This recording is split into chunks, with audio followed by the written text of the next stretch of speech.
Behringer has once again found themselves in the drama. They just can't keep their feet out of the drama. This time regarding their synth, the UBXA. Honestly, Behringer might just be German for controversy. Controversies ranging from making great value clones of vintage synthesizers to retaliating against their critics in some of the most bizarre ways. Some of which include making a fake product to mock a journalist named Peter Kern, who heavily criticized them in the past. A product which many people saw as anti-Semitic. I'll let you make your own judgments about that. They also tried to sue Dave Smith Instruments and a bunch of forum users for talking shit. You genuinely cannot make this stuff up. And that's honestly just the tip of the iceberg. People either love them or hate them. The fact is, while they do make very affordable products, they seem to have a very strange set of ethics, often leaving potential customers conflicted about buying their gear and past customers feeling weird about supporting the company. Behringer is able to charge less for their cloned products and still make a profit because they don't have to spend money on research and development, which includes paying employees a lot of money to design, test, and build these products over years. All they have to do is copy something that has already been made, maybe make a few slight improvements, generally things that are common, manufacture it with cheap parts, and it's ready to go. They then turn around to their customers and say, "We believe synthesizers should not cost this much," which implies that other companies are ripping them off, and that Behringer are the good guys. While I'm pretty sure they aren't drastically overcharging their customers, they are definitely a toxic element in the music production gear space, at least for other synth companies. The other companies do all the heavy lifting for them, and they just copy and undercut them. Honestly, I really wish somebody would just copy Behringer. If somebody could just copy what Behringer does and undercut them, It doesn't start and end there though. They take it even further. They actually tried to trademark the name Behringer Oberheim several years ago. Oberheim is a synth manufacturer that has helped pave the way for synthesis, releasing one of the first digital music sequencers, the DS2, as well as the world's first completely programmable synthesizer, the OB1, among many other products that were used on many popular records. Things have not always gone great for Oberheim.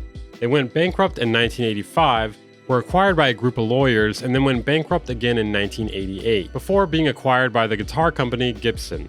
Oberheim must be German for bankrupt. Gibson eventually returned the Oberheim trademark and intellectual property as an act of generosity. Wait, what the fuck is that?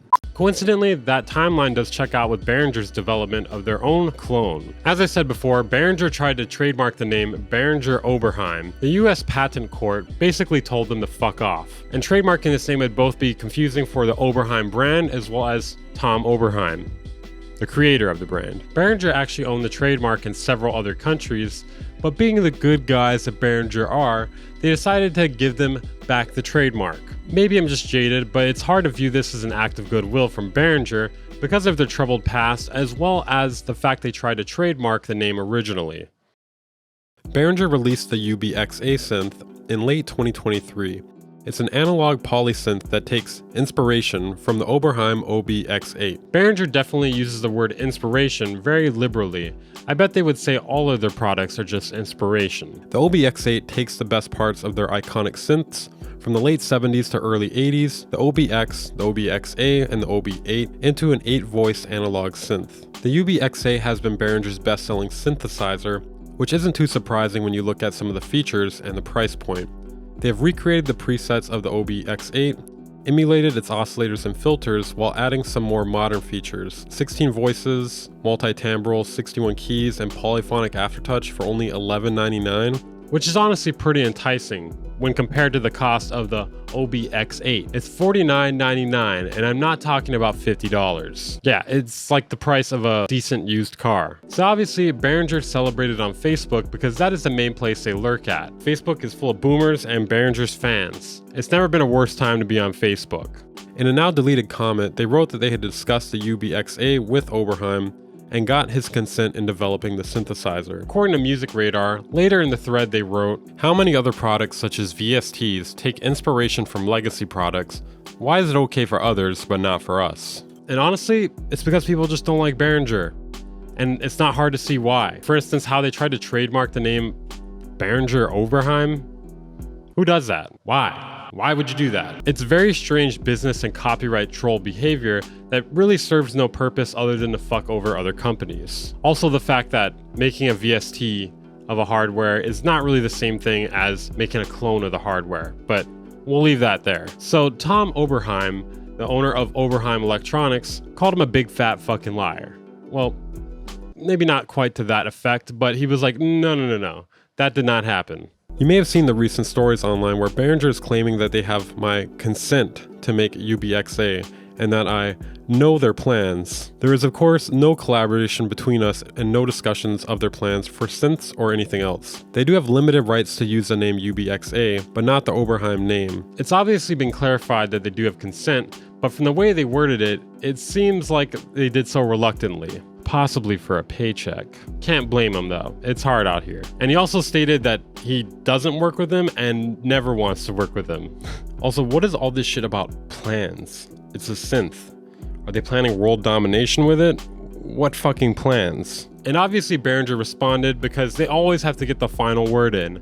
God, I would hate to be in an argument with Behringer. It just will not end. If you're trying to make a point, they're going to come back with something else every single time. When questioned about the designer of the original synthesizer, we clarified in a social media post that we have the pioneer's consent, affirming our right to market our synthesizer and use the UBXA name. The pioneer, whose name we're unable to mention based on a 3-year-old agreement, has no objection to Music Tribe's use or registration of the mark UBXA anywhere in the world. It's funny how they keep calling him the pioneer because they're not allowed to say the brand name Oberheim or the person's name Tom Oberheim. My guess is Tom was like, okay, you can release your shitty knockoff synth, but don't you dare say my fucking name. Don't you dare even look at me. If I look at you, you look down. We clearly shared the plan for the UBXA synthesizer and received consent to use the trademark. We have the utmost respect for the pioneer. It's really funny they keep referring to him as the pioneer. It's like he's Voldemort or something. It really explains why Behringer's website has a certain type of wording, or I should say lack of wording, when it comes to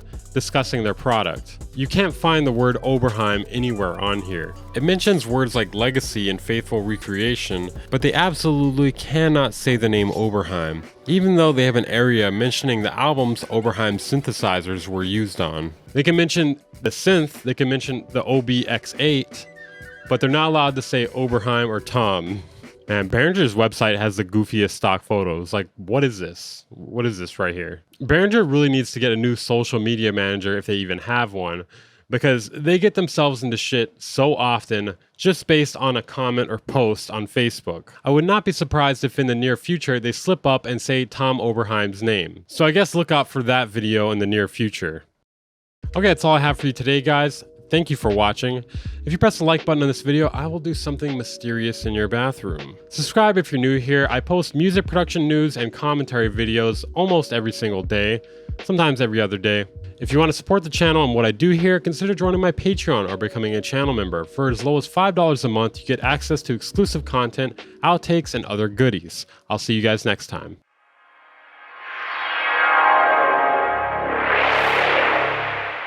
Band Incorporated.